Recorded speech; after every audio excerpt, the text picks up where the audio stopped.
Subscribe to our YouTube channel and press the bell icon to get the latest updates.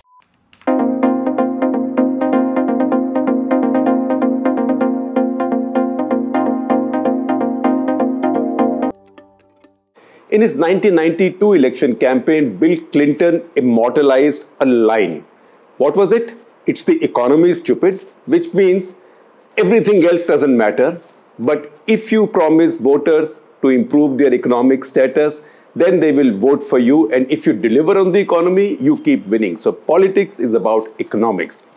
Now, this week's National Interest is asking the question, does this logic still apply to Narendra Modi's India? But before I go there, let me also remind you that as far as we are concerned, as far as the media is concerned, the print is concerned, like any other media organization, our economics is quite simple and it does not follow any complicated logic of politics or personal appeal and things like that. Our economy needs capital to survive, to grow, to thrive. And for us, that capital is the paid subscriptions that you take. So with this video, I'm also sharing with you a link for our subscriptions. So please take one if you haven't taken one. It doesn't cost very much. If you've taken a one-time subscription, please renew it or make it regular or monthly. And if you already taken a monthly one, thank you very much. But please pay up your due payment on time, because that is what keeps us going. And we keep on improving our offering to you week after week after week. And I promise you, over the next 3 to 4 weeks, you will see a lot of quantum changes and improvements from us, because we know that our proposition to you has to be quality, whatever a politician might offer to a voter, because in any case, we know that you, our readers and viewers, are not as gullible as voters tend to be in most democracies. You are smart people. So it worked for Bill Clinton in 1992.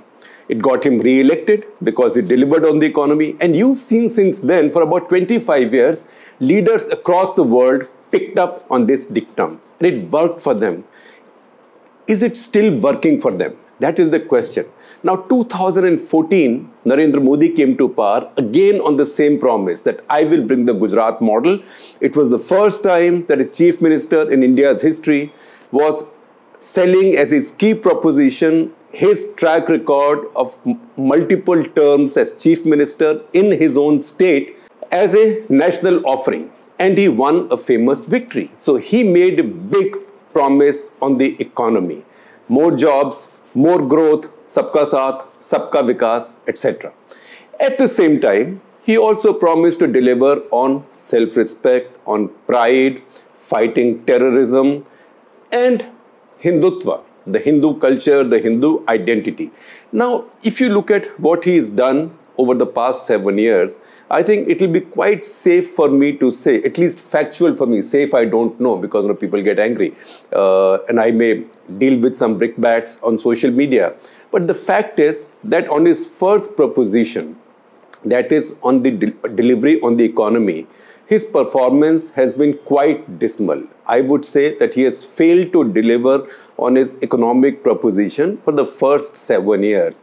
But on his other proposition, which is culture, identity, national pride, he's delivered 10 on 10, and in fact, maybe even 11 on 10. Because remember, I am not talking about everybody. I am talking about his voters, because in today's politics, your core vote is very important, or your base is very important. If you can keep them with you, then you can get away with a lot. So that he has kept intact, but he has failed on the economy. And yet, he continues to get re-elected. Now, how does it happen? How is it happening elsewhere in the world, and why? Look at America. Donald Trump lost in spite of his economy. Donald Trump had not given such a bad economy to America. In fact, the growth was good, job numbers were better. In a lot of areas, his economy was doing all right. So his economic proposition was all there. He lost in spite of it. He lost in spite of it, and in spite of the fact that not only did he retain his voters, but he increased the number of his voters in this election. But he lost because voters driven by other concerns. In this case, concerns of identity, race, ethnicity, language, culture, class.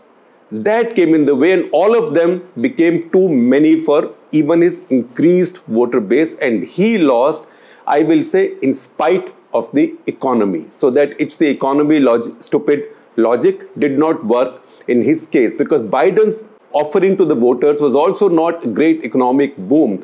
It was to bring back some sanity, decency, most importantly, equality, fairness in the American system. So values or the lore or sentiments other than the economy worked in that election. Now, the thought process for this week was actually sparked by an article I read in the Financial Times by Ruchir Sharma. He said, for example, his central thesis was that while Biden is now weighing fresh sanctions against Russia, Biden must realize that sanctions will not work against Russia. One, because sanctions have their own problems. They don't work anywhere. But also because he said Putin has made Russia sanctions proof.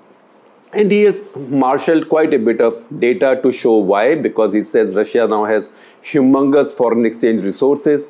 It is not that dependent only on its oil revenues.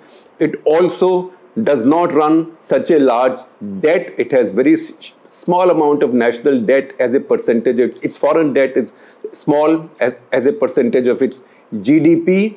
Never mind that the economy is not growing. That is what caught my attention. That economy is not growing in Russia, and yet people continue to re-elect Vladimir Putin. Now you might say there are many problems with Russia's election system, and I list all those qualifications. I accept all those qualifications. And the fact is that India's election system, if anything, is enormously cleaner than Russia's. Never mind the one odd case where a bunch of vote-filled electronic voting machines decide to take a ride or a lift in a BJP candidate's car.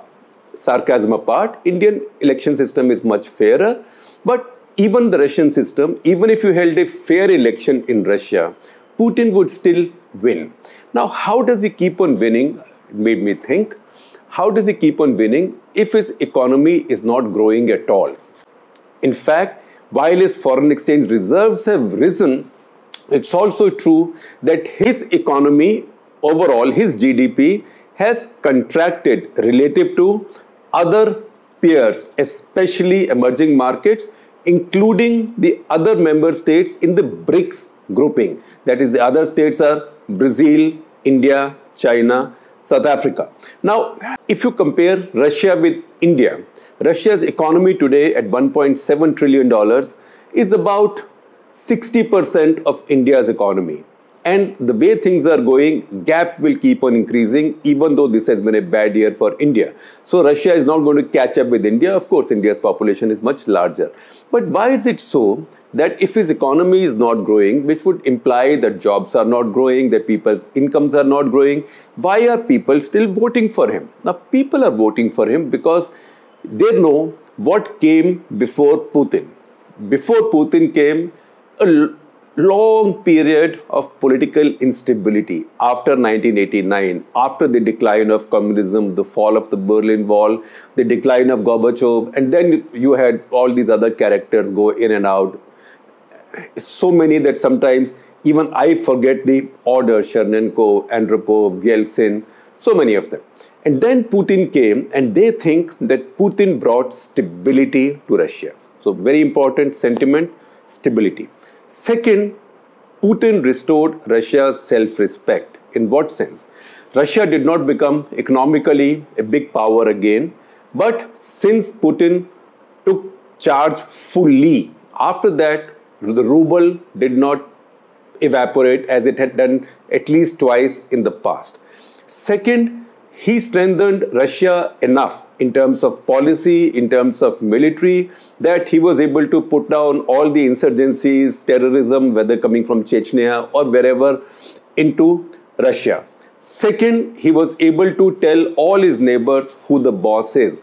And he also punished the upstart, quote unquote, upstart Ukraine by grabbing Crimea and by playing games with it all the time, and also then showing his influence in Belarus and other places. So to that extent, first, Russia was restored as a regional power, and second, because of the way he began to manipulate the American system, particularly under Trump, and he improved his relations with China, it also looks like he put Russia back in the reckoning as a world power. If not at the same level as China, then at a level a little bit lower than China in terms of global power balance. So he got Russia to start punching way above its weight, and a lot of voters were happy.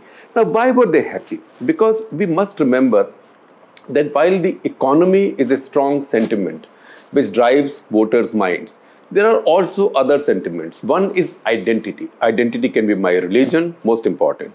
So identity and culture are linked. So identity, the most important denominator of identity is culture or my religion.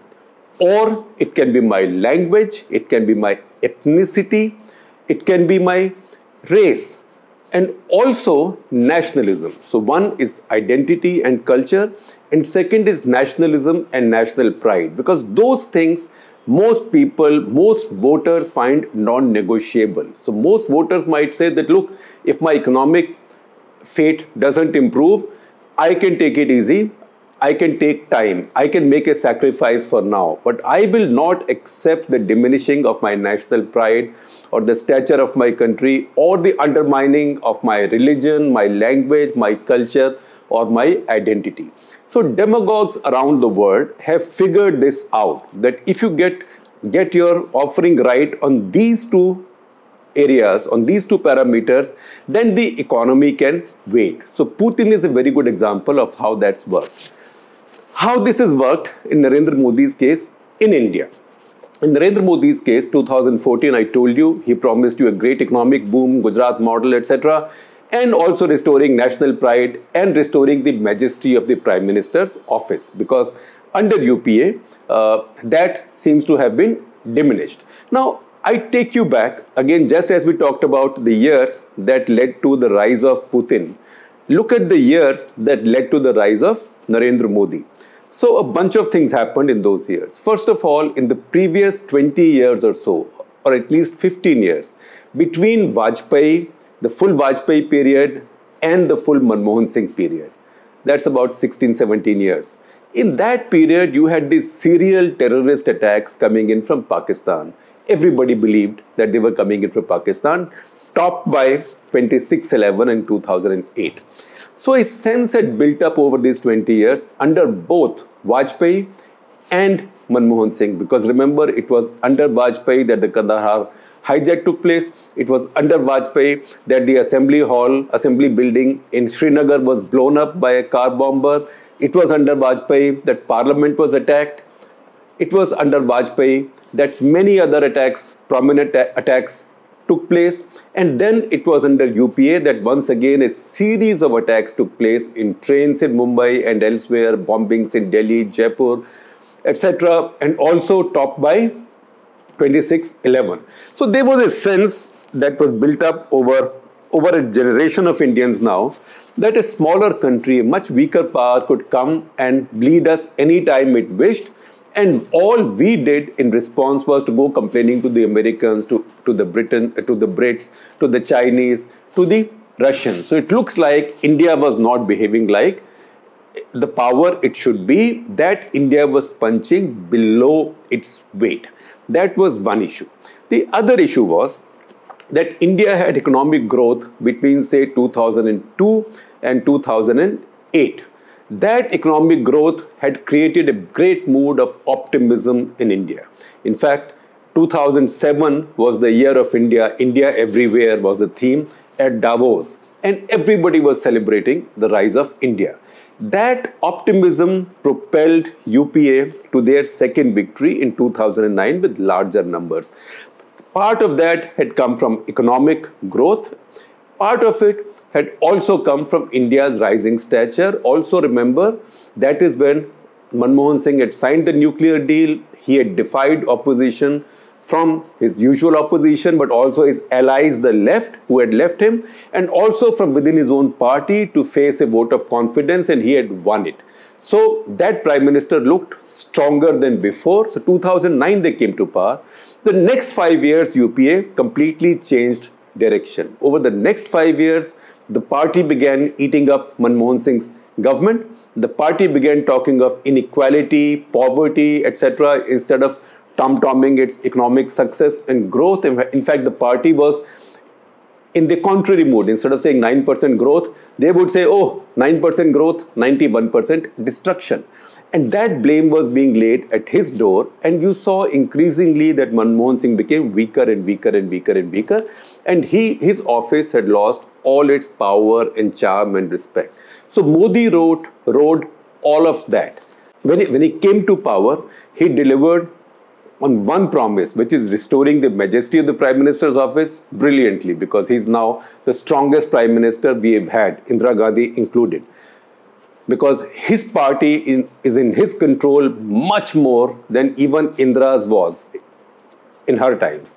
Second, he's also shown the new assertive, aggressive side of India in the neighborhood, especially vis-a-vis Pakistan. So that has restored national pride. So he's delivered to you on national pride and identity in the sense of the temple, in the sense of many other things, and in the sense of having no hesitation in his obvious and stated display of Hinduness, if I may put it like that. So those are the two things that have driven him so far. The point is, how much further can it take him?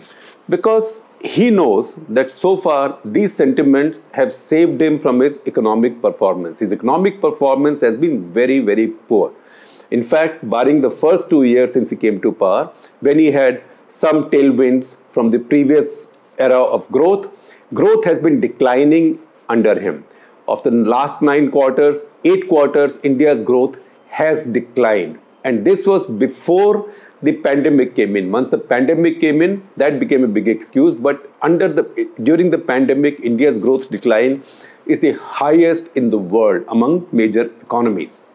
Now, when these bad figures began coming in, you knew that he didn't like it, so he was trying to fight them. His government would either try to hide those figures, or try to rewrite those figures, or change the rules so the figures were calculated differently, say as with GDP. But nobody was fooled. 2019, he was re-elected with larger numbers. Before that, in Uttar Pradesh in 2017, he swept that election, even though the whole country, especially the poor people, the farmers, the small traders, they were all very badly wounded, very badly hurt by demonetization. Still, he swept that election because he was riding those two other impulses. Not economy, economy was down, but culture cum identity and national pride, those were up. Now it looks like he's a smart politician. He also thinks that maybe the use-by date on this is over, so he has to do something about the economy, and that's why you've seen this flurry of action on the economy. But he also knows that economic growth takes time coming. So this year will be easy because this year the economy will grow heavily because last year it declined heavily. So this will be the equivalent of what the stock market calls a dead cat bounce. So economy will go up, but economy takes a long time building up and translating into votes. Usually it's a case of you build the economy, you carry out the reform, immediate growth causes inequality, you pay the price for it, and some successor then benefits from it.